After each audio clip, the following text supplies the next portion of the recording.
అలా భర్త పాపం ఆయన ఆయన అమాయకుడు చాలా.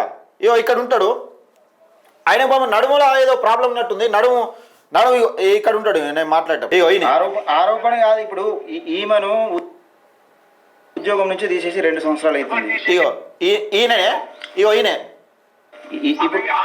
ఇగో ఈయనే ఆయనకు నడుములో ఏమో ప్రాబ్లం ఉందట. నడుము ఏమో దెబ్బ తాకిందో మరి ఎట్లనో కానీ నడుము కూర్చోరాదట ఆయన.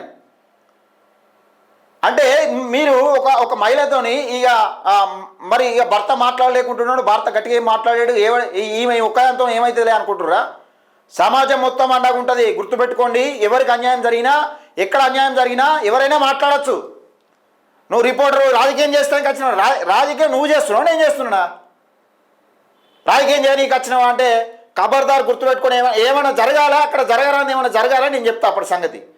మీ రిపోర్టర్లు ఆ రిపోర్టర్లు ఎవరు వచ్చిండు, ఈ రిపోర్టర్లు అనుకో ఆ రిపోర్టర్లు అనుకో కేసు బనాయించడం లేకపోతే కేసు పెట్టి ఇవన్నీ ఇవేం డ్రామాలు నడవాయి. ఒకటే తేలాలి, ఆమె తప్పు చేసిందన్నా తేలాలి, లేకపోతే ఆమెకు జాబ్ ఎందుకు పెట్టి ఇస్తలేనో అదన్నా తేలాలి. ఎందుకు ఆపుతారు మరి? మహిళా సంఘాలలో మహిళా సంఘాలు చెప్పాలి కానీ ఒక మహిళా సంఘ నాయకులు 420 మంది సభ్యులు ఉన్నారని చెప్పిన వాళ్ళతో చెప్పి మరి